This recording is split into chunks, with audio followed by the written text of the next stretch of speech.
नमस्कार, आप सभी का स्वागत है आज आपके कार्यक्रम में। इसका नाम है कौन बनेगा सरकार। आज हम एक ऐसा खेल खेलने जा रहे हैं जिससे अपनी डिग्री के आधार पर दिए गए प्रश्नों पर आपको 100 रुपये का पुरस्कार प्राप्त होगा। जो भी बच्चा सभी 7 प्रश्नों का जवाब देगा उसे 100 रुपये प्राप्त होंगे।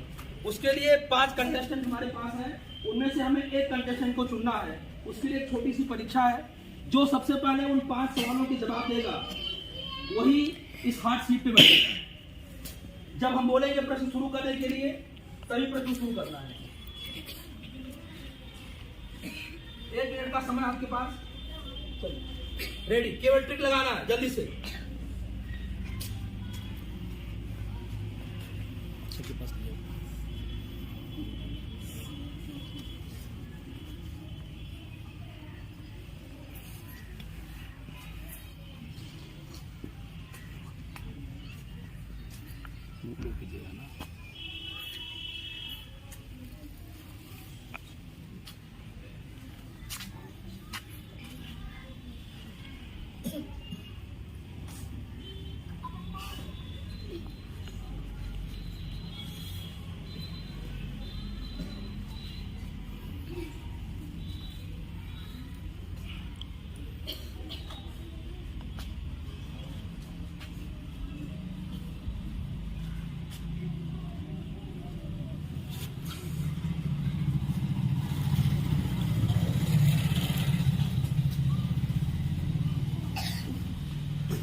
एक मिनट का समय समाप्त हो रहा है। जल्दी से अपने प्रश्नों को लेकर के अपने अध्यापक के पास पहुंचे।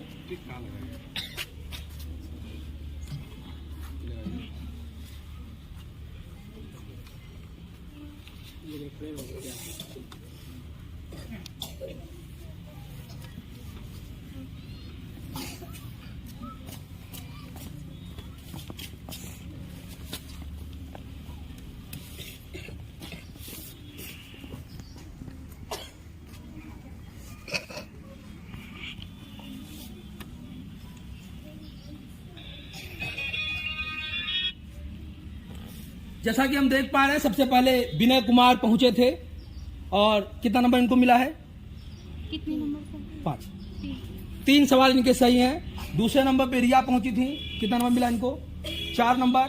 तीसरे नंबर पे अंकिता पहुंची, कितना नंबर मिला है? 3 नंबर। और चौथे नंबर पे विशाल कुमार पहुंचे हैं, कितना नंबर मिला है?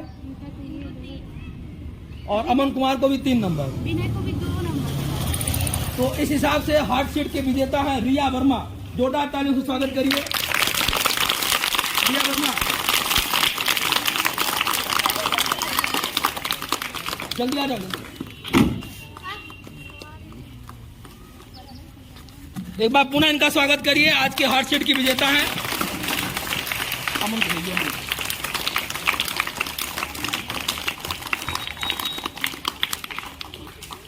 कंटिन्यू करो यार, खाने के बाद ही बोरा को देखिए।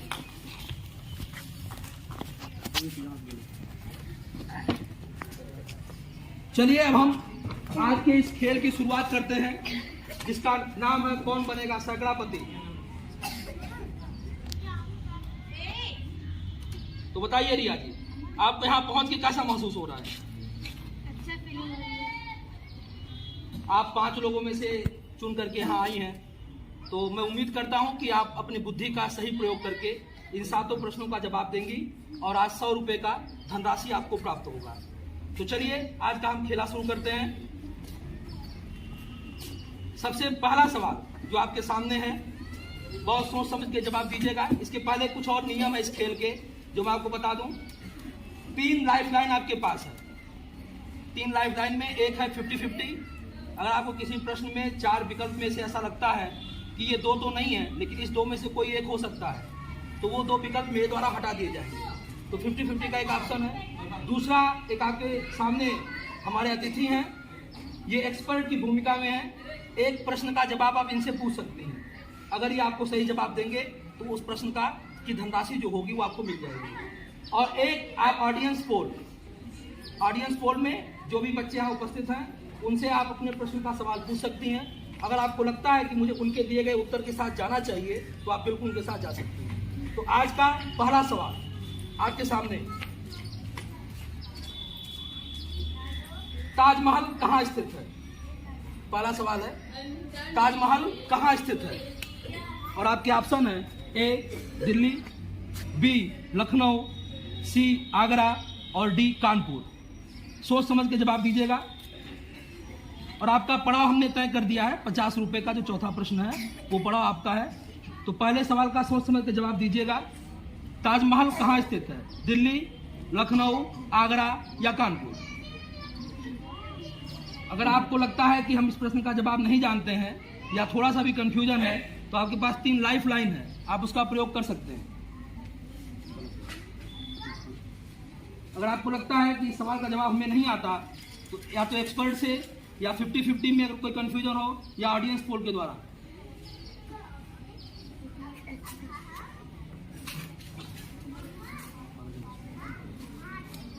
आगरा। चलिए, इनके द्वारा आगरा जवाब दिया गया है, जो कि बिल्कुल सही जवाब है। ताली बजाइए।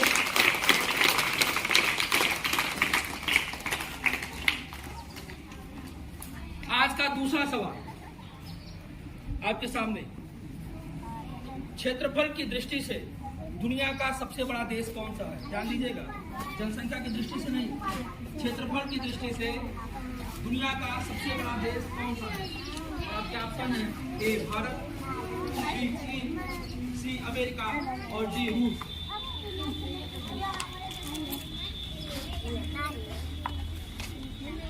सोच समझ के जवाब देना है।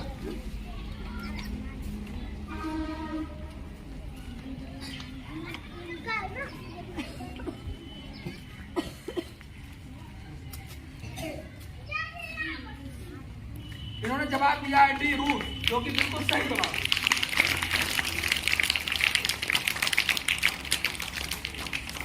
चलिए, अभी तक दोनों प्रश्नों का जवाब इन्होंने बड़ी बुद्धिमत्ता से दिया है। अगला सवाल जो है, ये कक्षा 5 की छात्रा भी हैं, और अगला सवाल जो है वो कक्षा 5 से ही है। एक कविता है रानी की समाधि पर, उस कविता को किसने लिखा है? अगर आपको इस प्रश्न के जवाब में थोड़ा सा भी कंफ्यूजन होगा, तो अभी भी 3 लाइफ लाइन आपके पास बची हुई है। एक एक्सपर्ट की, दूसरा 50-50 और तीसरा ऑडियंस पोल। आपने कक्षा की किसी छात्र से, ऑडियंस पोल की जगह पे चलो हम किसी दोस्त को बोल देते हैं, जिसे लगता है कि आपको कोई ऐसा दोस्त है जो आपसे बुद्धिमान है या उसका सही जवाब दे सकता है, आप उससे इसका सवाल पूछ सकते हैं। तो अगला सवाल है, रानी की समाधि पर कविता किसने लिखी है? और आपके ऑप्शन है ए जयशंकर प्रसाद, बी सुभद्रा कुमारी चौहान, सी सरोजनी नायडू और डी महादेवी वर्मा। थोड़ा सा भी कंफ्यूजन हो तो 3 पोल बचे हुए हैं, 3 आपके पास लाइफ लाइन है, उसका प्रयोग आप कर सकते हैं। ऑडियंस पोल यानी किसी मित्र के साथ से पूछ सकती हैं, दूसरा आपके सामने एक्सपर्ट बैठे हुए हैं, आप इनसे पूछ सकते हैं, या तीसरा 50-50। अगर दो जवाब में कंफ्यूजन है तो उसमें हम 2 हटा देंगे, 2 में आपको एक का चयन करना होगा। रानी की समाधि पर कविता किसने लिखी है? ए जयशंकर प्रसाद, बी सुभद्रा कुमारी चौहान, सी सरोजनी नायडू और डी महादेवी वर्मा। बी के साथ जाना चाहती हैं? इनका जवाब है बी सुभद्रा कुमारी चौहान। इस प्रश्न का अगर ये सही जवाब दे पाती तो निश्चित रूप से अपने तीसरे पड़ाव को पार कर जाती, और इन्होंने बिल्कुल सही जवाब भी दिया है। तो जोरदार तालियों से इनका स्वागत करिए, बी सुभद्रा कुमारी चौहान। अभी तक इन्होंने अपने तीनों सवालों का जवाब बहुत ही अच्छे से दिया है, और 4 और प्रश्नों का जवाब देने के साथ ही ये आज की 100 रुपए का जो धनराशि है उसको ये प्राप्त कर लेंगे। ठीक है, तो मैं उम्मीद करता हूं कि आप अच्छे से खेलेंगी। अभी 4 प्रश्नों का जवाब देना है और 3 लाइफ लाइन आपके पास बची है। थोड़ा सा भी अगर आप बुद्धि का प्रयोग करेंगे तो निश्चित रूप से उस धनराशि को आज आप प्राप्त करने में सफल होंगे। हमारा अगला सवाल है, जो हमारे वैदिक धर्म से, भारत से संबंधित सवाल है। महाभारत, लगभग सभी लोगों ने भारत में रामायण और महाभारत देखी होगी। महाभारत के रचयिता कौन है? अगर आपको जवाब नहीं आएगा तो 3 लाइफ लाइन बची हुई है, आप उसका प्रयोग करिएगा। महाभारत के रचयिता कौन है? और ऑप्शन है आपके सामने, ए वेदव्यास, बी कपिल मुनि, सी गुरु बृहस्पति और डी भगवान गणेश। थोड़ा सा भी कंफ्यूजन हो, 3 लाइफ लाइन बची है, आप इसका प्रयोग करें। एक्सपर्ट का आपके सामने बैठे हुए हैं। दूसरा 50-50 और तीसरा ऑडियंस पोल। 50-50 कर दीजिए। कन्फर्म है, आप श्योर हैं? किसी दो में आपको कंफ्यूजन है? अगर लगता है कि 50-50 में भी आप सही जवाब नहीं दे पाएंगे तो आपके सामने एक्सपर्ट बैठे हुए हैं, आप इस सवाल का जवाब एक्सपर्ट से भी पूछ सकती हैं। महाभारत के रचयिता कौन है? ए वेदव्यास, बी कपिल मुनि, सी गुरु बृहस्पति और डी भगवान गणेश।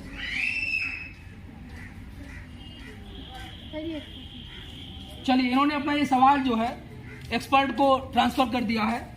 तो आप सबको बता दें कि आज हमारे एक्सपर्ट की भूमिका में इस गांव के प्रथम व्यक्ति ग्राम प्रधान श्री प्रभुदयाल यादव जी हैं और आज जो जवाब ये देंगे उस जवाब से ये अपने एक और पड़ाव को पार करेंगी निश्चित रूप से। और जो 100 रुपए की धनराशि है वो आज हमारे प्रधान जी के द्वारा ही दिया जाएगा इनको।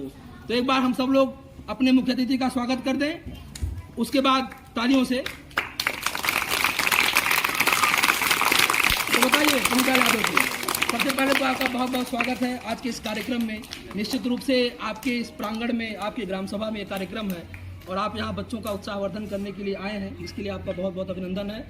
तो आज इस बच्ची का सवाल आपसे है, अगर ये मैं आपके सामने रखता हूँ, इस सवाल का जवाब आप इनको देंगे और उससे निश्चित रूप से अपने एक और विजेता धनराशि के करीब पहुँचेंगे। सवाल आपके सामने है।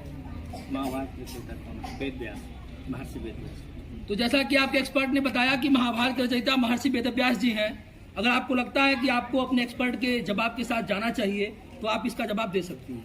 क्या आप इनके साथ जाना चाहेंगी? यस।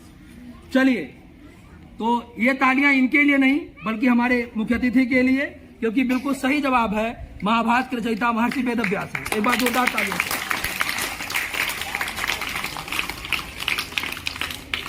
अब तक इन्होंने 5 प्रश्नों के जवाब दे दिए हैं और ये अपनी मंजिल के बहुत करीब पहुंच चुके हैं। 2 और सवालों का जवाब देते ही इनको जो आज की विजेता धनराशि है वो प्राप्त हो जाएगी। मैं उम्मीद करता हूं कि आप दोनों सवाल बहुत अच्छे से खेलेंगी और आपके पास 2 लाइफ लाइन भी बची है। एक लाइफ लाइन 50-50 है और दूसरा ऑडियंस पोल या अपने किसी मित्र से। ठीक है, तो अगला सवाल जो गांव का ही एक सवाल है। हम जानते हैं कि हमारे देश में 3 तरह की फसल पाई जाती है, रबी, खरीफ और जायद। तो अगला सवाल आपका उसी से है कि खरीफ की एक प्रमुख फसल है, खरीफ की एक प्रमुख फसल है, ए गेहूं, बी कपास, सी धान और डी मक्का।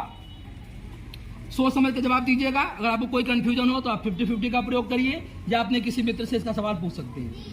अगर आपने इसका जवाब गलत दिया तो फिर आप 50 रुपए पर वापस आ जाएंगे। अगर आपने आपका जवाब सही दिया तो आप निश्चित रूप से एक और पड़ाव को पार करके और आखिरी जो मंजिल है 100 रुपए की, वहां तक पहुंच जाएंगे। खरीफ की एक प्रमुख फसल है गेहूं, कपास, धान और मक्का।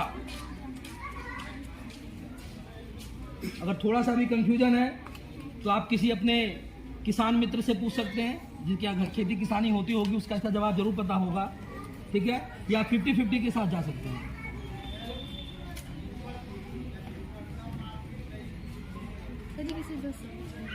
किसी दोस्त से पूछेंगे। किससे पूछना चाहेंगे आप?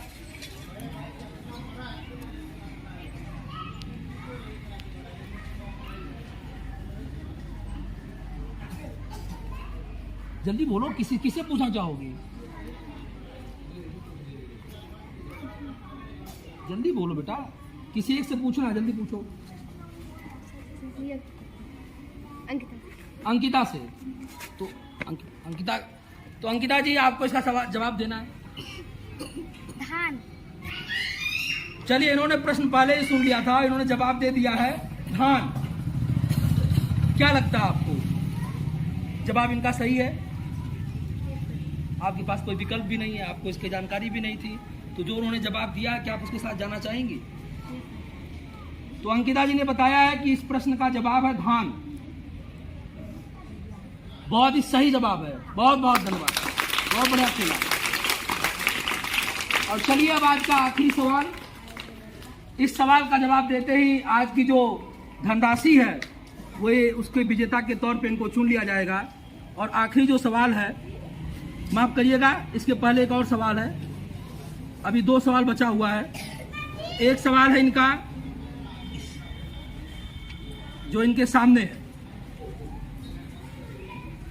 1 से 100 के बीच कुल कितनी अभाज्य संख्याएं हैं?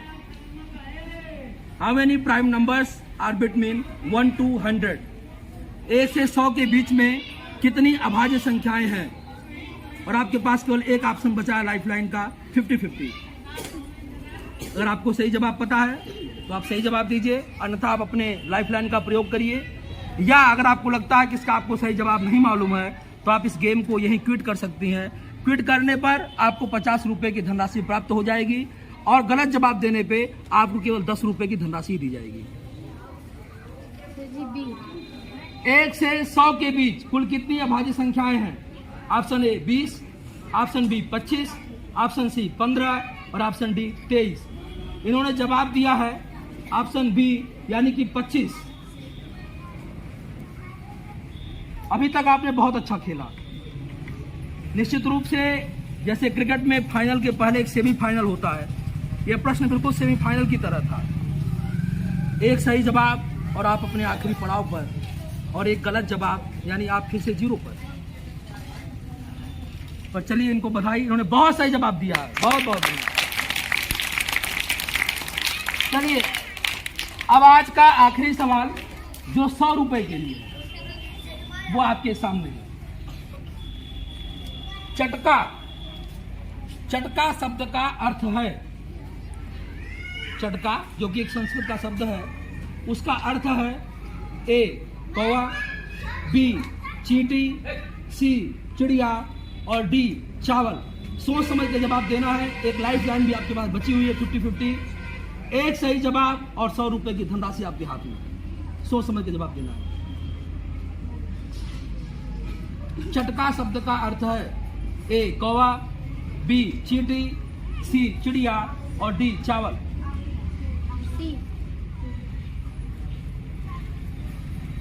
और आज के इस पूरे खेल के आखिरी सवाल के रूप में जो इन्होंने जवाब दिया है, निश्चित रूप से अगर ये सही जवाब देती तो आज ये 100 रुपए की धनराशि अपने साथ ले जाती और इनके साथ साथ बाकी बच्चों को भी प्रोत्साहन मिलता।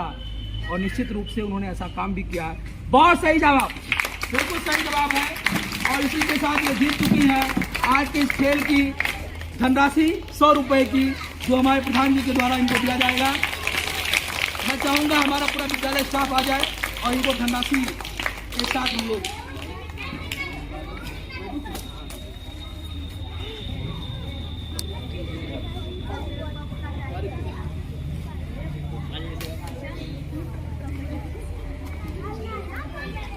जोरदार तालियों से स्वागत करेंगे। आज उन्होंने 20 रुपये जीता है, 100 रुपये का पुरस्कार इन्हें जीता है। हम सब इनके उज्जवल भविष्य की कामना करते हैं, साथ ही आप सबको बधाई देते हैं। आप सब लोगों ने इस खेल में बहुत अच्छी सहभागिता दी और निश्चित रूप से अगले शनिवार को एक बार हम उम्मीद करते हैं कि नए बच्चों को मौका मिलेगा और एक नई धनराशि वो जीत करके साथ ही सभी बच्चों को अपने साथ ही आत्मविश्वास और प्रोत्साहन देगा। आज के इस शानदार खेल के लिए जितने लोग भी यहाँ उपस्थित थे, सबका बहुत बहुत धन्यवाद।